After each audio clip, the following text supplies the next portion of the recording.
This is Nathan, Nat and Sean. Okay, as we all know, breakups can be super hard, and it's how you deal with them that shows you what kind of person you are. And I'm so excited to introduce you all to Joel White, who's got a fantastic podcast out at the moment called The Berlin Patient, and it's a podcast with the difference. Hi, Joel. Hi, how are you? Joel, you make me happy. You make me so happy. Your misery, mate, it makes us happy mostly. I think it makes a lot of people happy. That's the weird thing. So let everyone know what the deal is with your podcast, how it was born.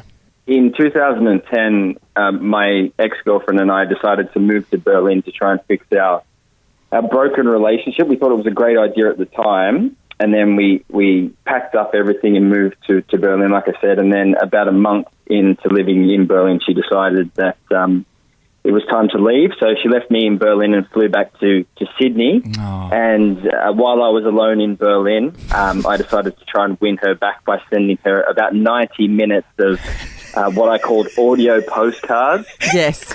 Audio postcards from the edge. Yes. They were over the edge. It was like the end scene of Thelma and Louise. I was just sailing off the cliff. No going back. Yeah. There's not at all. It's you can't hit return on that send button. So that's what happened. And then what happened was that I sent them and they didn't work, obviously. So then 5 years later, I returned to my parents' house and I was in their garage and I found my laptop computer and I booted it up, and then they were still on the desktop. So I listened to them and I thought, okay, these are shameful, but I think the world needs to hear them. So I'm friends with a fair few comedians, and I sat down with them and we dissected them, and then I sat down with a therapist. And we tried to work out what actually happened and what went wrong. So that's the story. Well, I think what people need to know now is that they need to hear an example of one of these audio postcards. So here's a little one that I enjoy. Guess who it is? I'll give you a quick hint. Apparently, I've got a really good... a girl told me that one time. And I haven't forgotten it, or her. So first off, I hope you're doing well. How are you? I really do hope that you're doing well. I really do. Every time I wake up in the morning, you're the first thing that's on my mind. That's a direct quote, by the way. So I'm single at the moment, so I'm trying to put that out there. I'm working as my own promotion department, so or propaganda, as it would. Okay. Yes. One girl told you that once, so that is enough of a recommendation. Yeah. And I'm taking it to the grave too, by the way. It just took that one girl to tell me that, and I'm sailing with it. Yeah, even if all the other subsequent girls said nothing about it at all. Yeah. She said, "Oh, geez, that's unfortunate," or it doesn't happen all the time. I've been drinking too much, and this is the first time it's ever happened. So Yeah. Okay, well, I really enjoyed that, but I think everyone wants a little bit more. So how about this? It's hot today. I'm sitting here. I'm wearing your socks that you left behind. Thank God, because it's washing day and all my socks are in the wash. I've been drinking lots and lots of water. And if you can hear this, ready?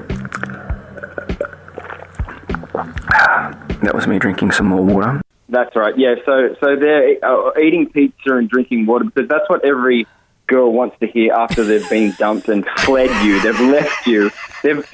You've irritated them so much over 3 years that they've actually hopped on a plane and flew 17,000 miles, and they think that they're safe.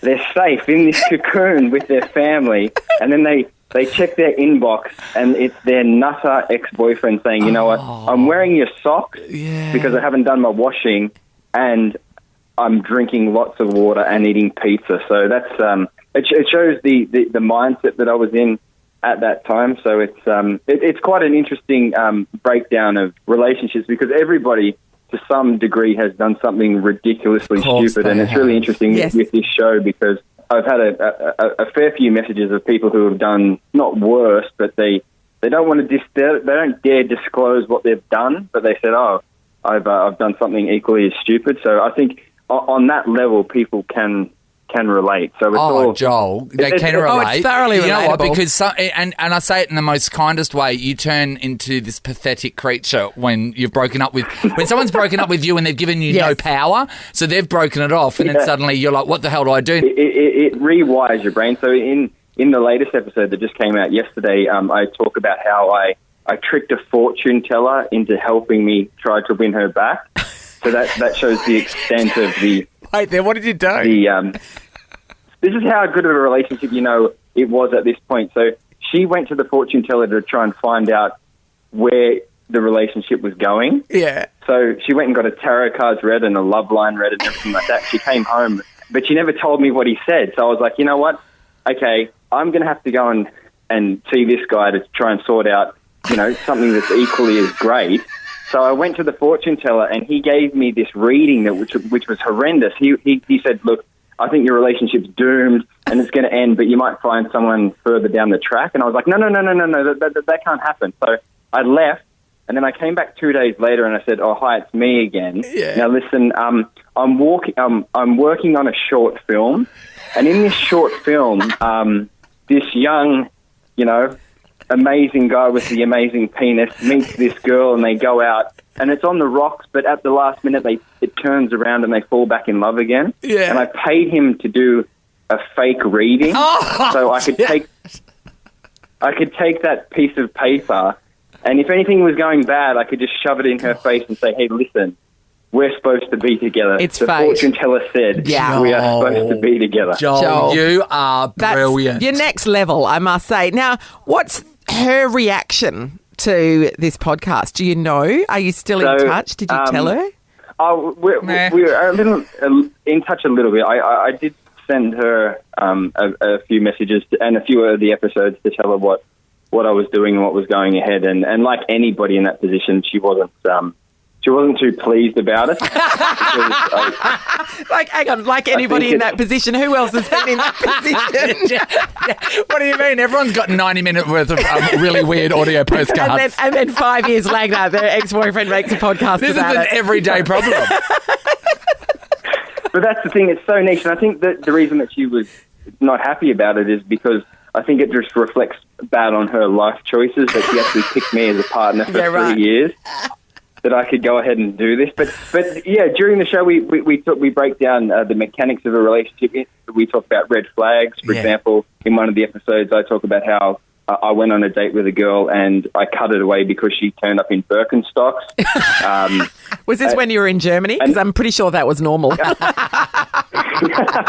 it was actually in London. And then the producer talked about how she cut a guy away because he didn't like Roy Orbison. So we've all got our weird things that we try and look for in a partner, and if they don't match up, then we're like, okay, well, she's wearing Birkenstocks, he doesn't like Roy Orbison, so they've got to go. This could never be. Look, I don't mind Roy Orbison. I'm more of a travelling Wilburys fan. So, and we do know that, he was involved in that situation. Yeah. I think this is great for anyone that has unravelled. Yeah. It's the anatomy of an unravelment, It is, isn't it? And your friends are really funny. You've got a therapist there as well. It's just, this is hilarious. Everybody can check out the podcast. You can go to berlinpatient.com and, just get involved with this because it's very funny. You're hilarious, Joel. Thanks for joining us, mate. Thank you very much, guys. Have a fantastic day. This is Nathan, Nat and Sean.